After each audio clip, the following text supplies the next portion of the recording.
Hi, I'm Nicola Corna, nurse practitioner in respiratory services at Counties Manukau. This is just a follow-on from the webinar the other night when unfortunately I had some technical problems and wasn't able to actually demonstrate the inhalers that we were talking about. Having said that, it's quite nice to be able to do this a little bit after the fact because I can incorporate some of the questions that came through and speak to those. So let's start off with our spaces. So on the slide that we've got 3 spaces pictured. The one that we that I'm not holding in my hand is the volumatic. It's the oldest space that's been around for a very long time. I don't believe you can even get it in primary care anymore. But some of the district health boards are still ordering it. The disadvantage of it is that it is very big. It's also made of perspex, and the problem with it was that the aperture where you put the inhaler only fitted MDIs that were, and I've got 2 examples here, 3 actually I'll put up, only fitted the aperture for inhalers which had this hexagonal shaped mouthpiece. So we're not going to, so most patients don't like it. I've got one patient who absolutely loves these. I have to literally hunt to get them a new one every 9 months or so. So these 2 are the ones that are available more commonly. This one here is the one the district health boards are using, which previously in primary care was the one you guys could get. It's the space chamber. Those of you who've been around for a while remember it as a green one, and the thing about it is you pull the end off it. This this rubber bit at the end aperture actually does stretch to fit all of the inhalers, so all of the MDIs. So when you're talking about the inhalers which specifically need that type of inhaler, I've got the Vanier here, and I've got the 2 Qvars, the 50 and the 100. And as you can see, the Qvar has got a round aperture, and and the Vanier has an oval aperture. I have had patients say to me, "Oh, but these don't fit." But yes, they do. Just even though it looks as though it's a hexagonal shape, it fits that plastic rubber at the end. And of course, this is the latest one which Pharmac is supplying to the to GP practice. In district health boards, however, we have to have gone through our procurement people specially in order to have these ones available. The advantage of this, which is the E-chamber, comes in a couple of different sizes. Comes as a big one as well as a small one like this. It's got a slightly more rigid base here, which with some of the initial batches did cause some concern because people found it really difficult to pop their inhaler in. But actually, the subsequent batches have been pretty good. And this one is standardly supplied in Australia as well. So you will have seen patients come back with them in different colours. Nice thing about it is it's actually made of static-free material. So, and you can, inhalers fit quite nicely inside it, so for storage. You just pull the end off. Now on the side of it, it has cleaning instructions. Remember, I'm just talking about the E-chamber here. The cleaning instructions are on the side here.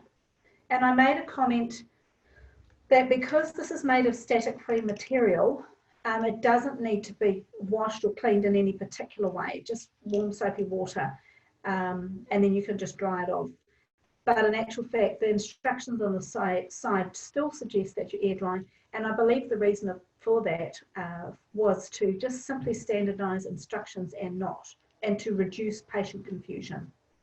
So this space chamber, and with the volumatic, you need to wash these out and in order to prime them.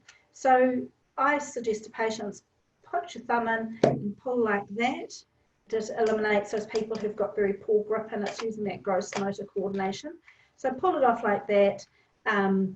Warm soapy water in the sink, couple of drops of dishwasher detergent, and then give it a good wash, swish it around, and then do not rinse it. You just shake the bubbles off and pop it upside down on the draining board to dry.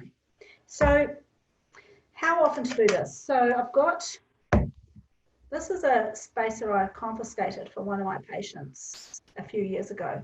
As you can see, this end is completely cloudy. And this patient produced this spacer a week after I had given him a new one, and I had told him how to do his spacer inhaler technique correctly. He did eventually get things, but it took him quite a while to take things on board. And whenever I see a cloudy spacer like that, I know that the patient's technique is wrong, okay? The most common reason for having, so because what's happened here is that the patient hasn't washed the spacer properly, so all the medication has just stuck to the inside of the spacer. The other thing is if you run your finger through that, there's white residue on your finger, and what that is it's just medication that's built up on the inside of the spacer. And so this particular patient, their technique was so poor, they would pop the inhaler in the end and they would puff it multiple times. And so what was happening, instead of just one puff where you have the particles of medication which are free to be breathed in, when you puff it twice or more, the little particles stick to each other, and then they're heavy and they fall to the outside of the spacer. So if you ever see a spacer that's cloudy like that, you know before the patient even opens their mouth that there are a couple of issues with how they're using their medication or how they're cleaning their spacer. So, correct technique. So I have these placebo inhalers that I'm using. It's a placebo MDI. The correct technique once you have cleaned the spacer. So you will know as well that you can prime a spacer with 10 puffs of salbutamol. However, the research that looked at how to prime these spacers and that actually suggested that the old soap and water or detergent and water is the best way to do that. And if I have to, in an emergency situation or give a patient, so I'm having to give a patient a nebulizer in clinic and they don't have their spacer with them, I always prime it with 10 puffs of Ventolin away from the patient. They don't ever see me do that. I literally walk out the door because I know that whatever I do in front of them is what gets reflected back to me. Despite what we tell patients, they'll do what they see rather than what you tell them. So, first of all, shake your inhaler. So what you're doing is you're mixing the medication and the propellant. There actually is a science behind this, but just a couple of short, sharp shakes. Pop it into the end. I'm going to turn sideways for this. Put the aperture of the spacer into your mouth. Don't put your teeth in front of it, so behind your teeth. Close your lips around it. Always one puff of medication and 5 breaths.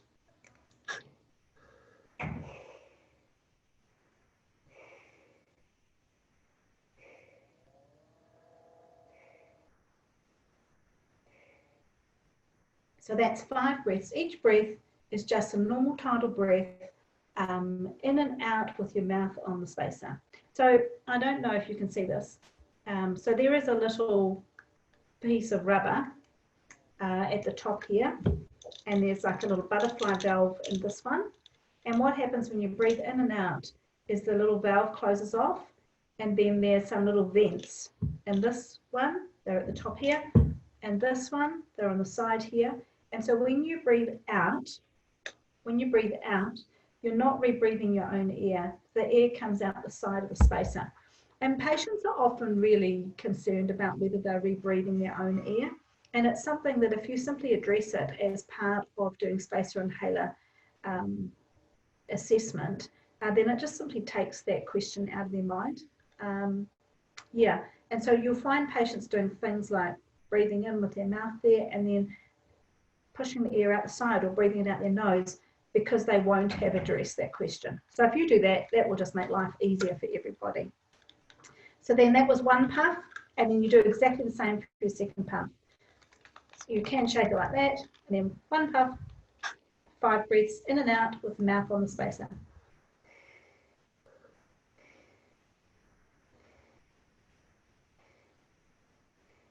So where do you get these placebo inhalers for your little kit? John Kolbe mentioned in his talk about his little kits that he carries. I mentioned in mine, in our respiratory clinics. In fact, every single person in our department has a little kit, and we have them in clinics as well. So these can be got from the GSK reps. One thing I didn't mention in my talk, because it's easy to demonstrate. Oh, there we go.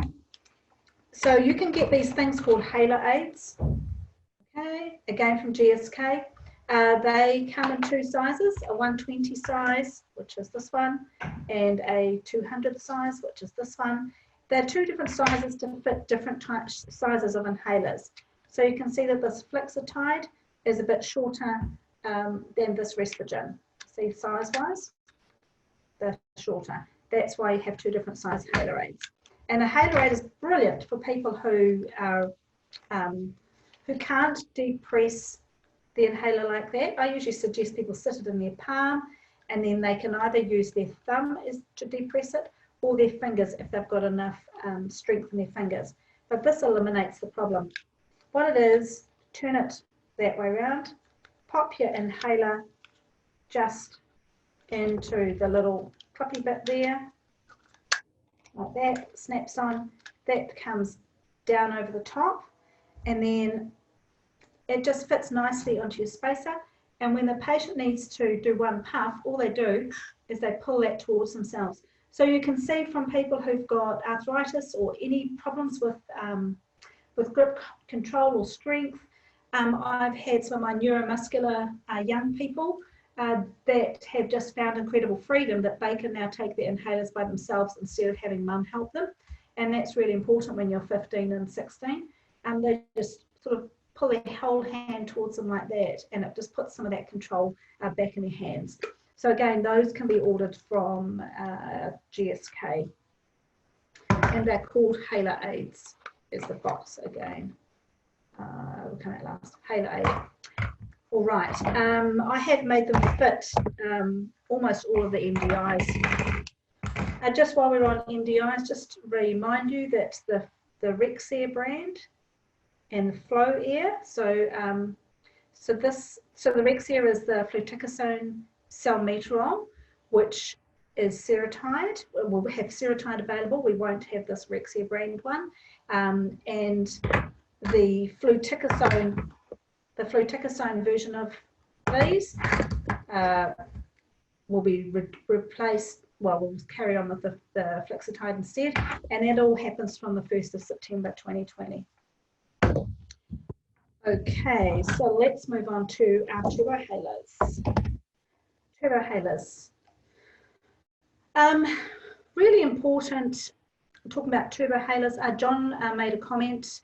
I don't know if you can hear the noise. It's a desiccant. So this is a Bricanol. You can hear the desiccant in that. You can hear the desiccant in the Symbicort. And this is a placebo one. It's still got it in. So sometimes patients say, oh, but I can still got medication in here. That's not the way to assess whether they've got medication left.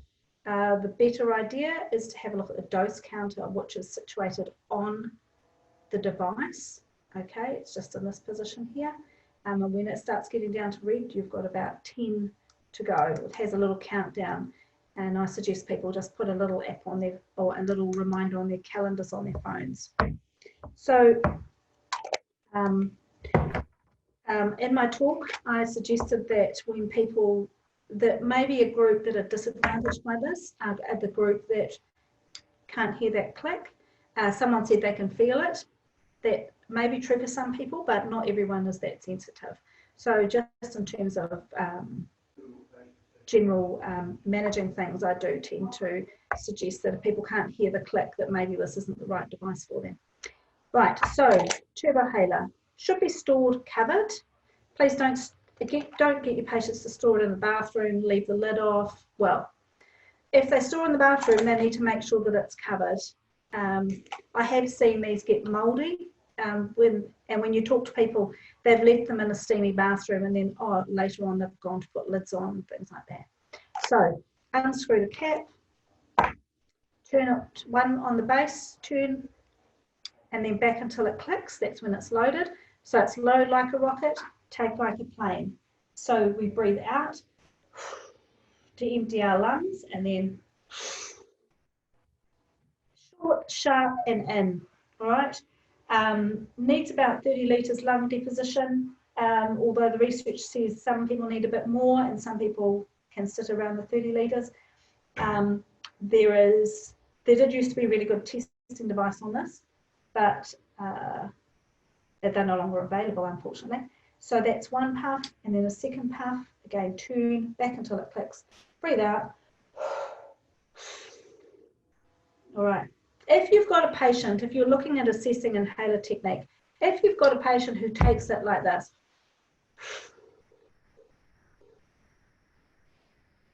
that is incorrect. All right. You need quite a short, sharp inhalation in order to take this medication effectively.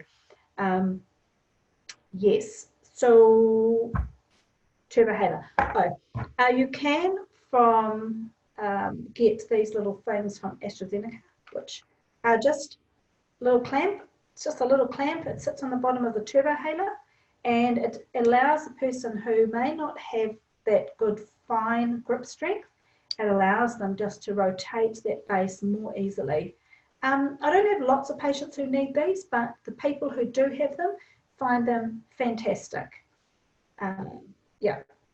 Particularly if they don't want to maybe change over and go to an MDI in the same formulation.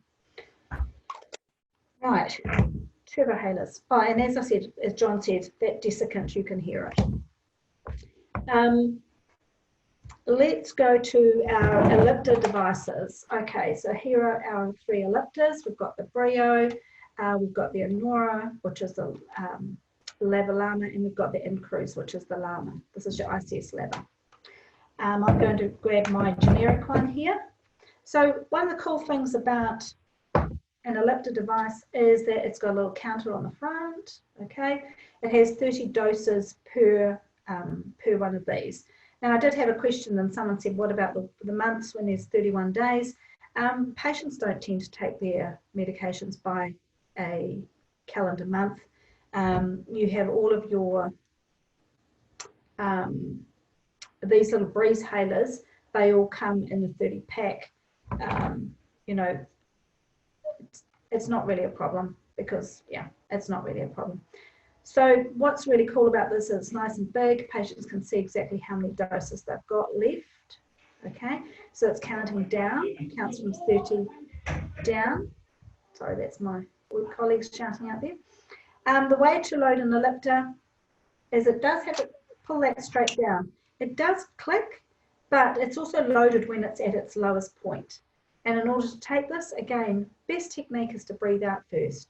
So breathe out, we're emptying our lungs, and then just like that, short and sharp. And then you should be, just hold your breath for a few seconds when you've taken that as well. So we'll do that again. Pull it down, breathe out, and just the one breath like that. GSK, they provide lots of these things. They actually have this little pack. It's an inspiratory flow. They call it Ellipta Inhalation Trainer. Okay, I find these great. I think it would be even better if they just simply incorporated it into their placebos here. But this is really good because it checks inspiratory flow. So if you breathe out and then in, it makes that noise. And I think that's fantastic, particularly in the patient group. If we're looking at people with more severe COPD and we're trying to help them find an inhaler which will be right for them, that you've got these tools that you can use to check and see whether they've got the right inspiratory flow or whether they've got the right technique. So someone who might be just taking the inhaler like that and can't get that noise, if you get them to breathe out first and then inhale, you find that that can often make a difference to their inspiratory flow. Just breathing out first and emptying their lungs and then inspiring will often help just to improve that. So sometimes it's just a matter of tweaking their technique, and then you can just give them a reminder as well if they want. I sometimes say to people who've been using these, if you can't make a sound, you definitely need to see your GP. You know, if you've tried, particularly if they're sort of borderline and they're desperate to try an Ellipta, I might say to them, well, let's check you with this. And if you're starting to feel unwell and all your signs are lining up that you need to go and get some help, this can be almost like a backup.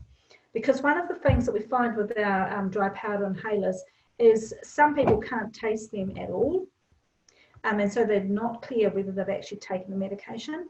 Other people have had quite strong reactions to the taste of some of these drugs and have wanted different drugs because of the taste of them. And we really don't know where our patients sit in that spectrum. Right. There's not that many people out there who are on an Accuhaler. This is one of our older devices. This is a placebo one, of course. So we pull it right round and then we load it by clicking that down. And again, breathing out first and inhaling, just like that. The medication on these is located right up here. So it doesn't take very much inspiratory flow in order to get a dose of this. And then you close it and load it off. Then we've got our inhalers which require a capsule. So someone put on the comments that the Handihaler has been taken off the market. I do have a few patients who will be quite sad to see that go. And they've resisted going over to using the Breezhalers, even though they're quite similar. So I'll still review this. The disadvantage of this is that if you gave them a pack of years ago, the likelihood is that it's the same one that they're still using. If they say that the capsule has been crushed, then they definitely need a new one of these. So the only ways you can get them is in those sample packs that are handed out by the reps. So to take it, quick tip to open it is you just push that in and it pops the top off, and then you flick that one open. Difficulty with this at times has been getting into the medication. I'm using placebo here, just double check that. Yep, just using a bit of placebo with lactose. With a lot of these placebo devices, if your patient is allergic to lactose, these have got lactose in them, so there is a precaution just to check with people. Pop it into the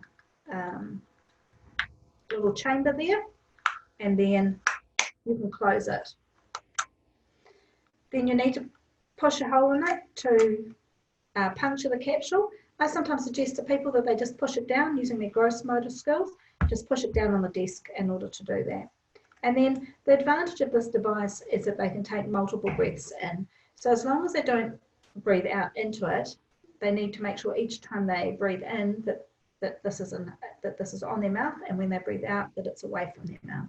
So I breathe out first, and then again breathe out first. And they can hear the capsule rattling around in there. The only way to check whether they've taken all the medication is to empty it out of the chamber and just check inside and see if there's any medication left. If people have got poor eyesight, that's a bit difficult to do. The Breezhaler, now I've got the thing, the Breezhaler, sorry, I'm just moving out of the here, grab my bits. The Breezhaler capsule comes in packs of, I think it's 30, packaged like this. These little things which look like little butterflies on the edge are actually sort of the indicator to lift up the edge of the packaging so you can get into it more easily. All right, so it lifts up a bit more easily. And the other cool thing about the capsule is clear. So patient can see immediately whether there's any medication left in that capsule. I'm just going to load mine with a placebo one. So, cap off. Oh, the nice thing is you get a new device with every pack. So there's no questions about capsules being crushed or because the blades in it are not sharp enough. To open it, it's got a hinge. You just pull it back, pop the little capsule into the chamber, Oops, I have to empty the one from previously first.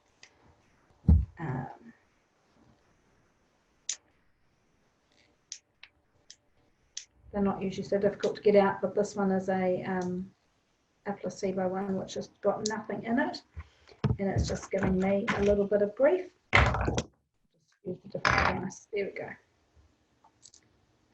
All right, so pop it in, click the top. Now this is where people sometimes make a mistake. These coloured bits on the side,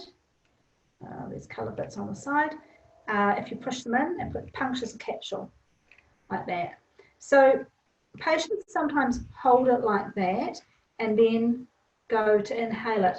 The problem with doing that is that they've actually blocked the holes in the capsule where the medication is going to come out. So I suggest to people that they do that and then they change their grip so that they've got thumb on the back and forefinger at the front. Again, breathe out first. Breathe in. It does usually rattle, but as I said, this one's not weighted probably correctly. And again, you can take a couple of sucks in order to get this medication. So breathe out again. And just like that. And then they empty out the chamber and they're good to go for another day. It just goes without saying, well actually I should say it, anytime you use an inhaler, should rinse your mouth out after you have done so. So those, I've covered the MDIs, I've covered the Turbohaler, the Ellipta, the Accuhaler, the Breezhaler, the Handihaler. Those are all dry powder inhalers, which again we talked about as being, having the potential to make people cough at times. So now we're going to cover the Respimat devices. So Spialto and Spiriva, both are Respimat devices. I've got a placebo one here. Again, you can get them from Boehringer. Always works really well to have a stack of these. The placebo has got water vapor in it. So with these, I'll just take the end off and show you. It's packed.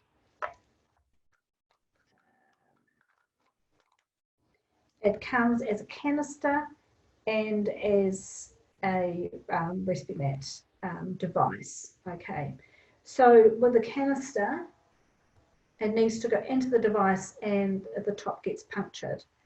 And this medication needs to be used 3 months after inserting it.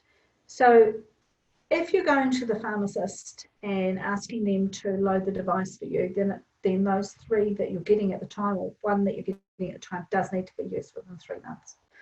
So here's a device. It's got 2 sides here. There's got 1 little grey knob just here.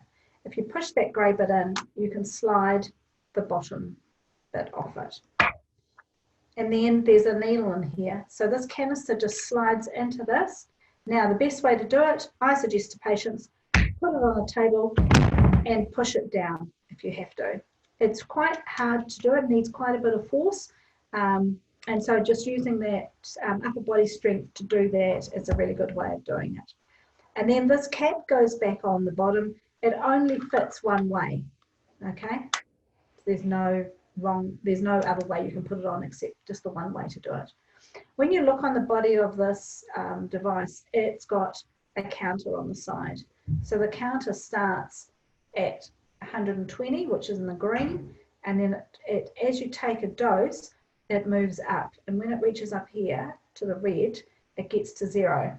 And you can usually physically not even turn it once or load it once it's reached 0. So when you look at the top of this device, it has a hinge on the one side and a little flick on the other side. So it opens this way. And when you look at it, it's got one side which doesn't have anything on it, and this side has a big grey button on it. All right. So once you've loaded your canister, you need to turn up and press a few times just to make sure that the medication is coming through. Okay. When this button is depressed, all right, when it's been taken, the button is depressed. When you load it, the button pops out, just telling you. Right. So how do we use this? So the simple instructions to go with this are turn, open, press. So you turn the base 180 degrees. You flick the cap open, right? Put your finger on the button, but first of all you need to empty your lungs of air, which will help increase that inspiratory flow.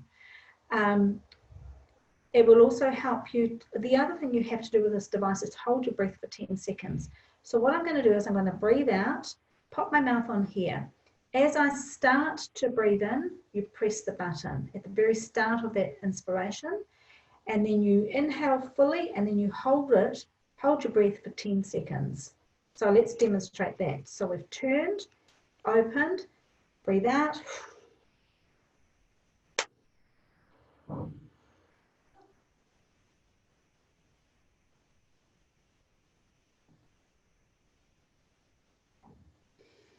And then you can breathe out. So choosing this device for a patient, men love this. They love fiddly, gadgety things. Your patient has to be able to have the grip strength to turn this. Sometimes that requires a bit of coaching. I have had patients sort of put their wrist together like that and then move their whole hand around in order to load it, because they find it useful. If you find a position where the person is breathing in, I don't know if you can see the water vapor going everywhere. That's what we don't want. What else do we do? They have to be able to breath hold for 10 seconds. There have been some really good centigram scans which show the person breathing out immediately after inhaling this, and all of that medication just floated away in front of them. The cool thing about this inhaler, and why I do like to prescribe this at times, is that if people have got side effects, or if they're known, for example, to have urinary retention, this is the only one in the LAMA and the LABA-LAMA classes which you can give a half dose of.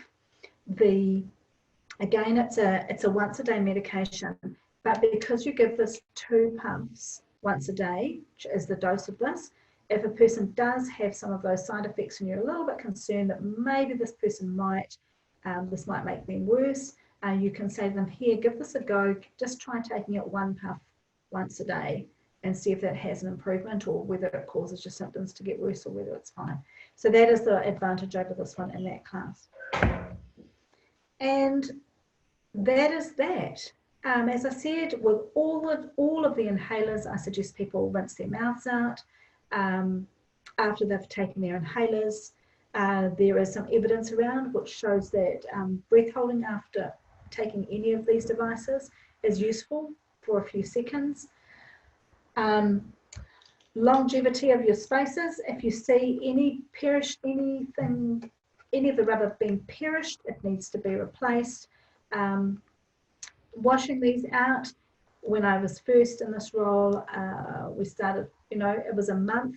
Now it's come down to about a week, but it actually also depends on the amount of use that those spaces are getting. People don't have to have separate spaces for separate inhalers. They can take them consecutively, one after the other. And we don't really advocate.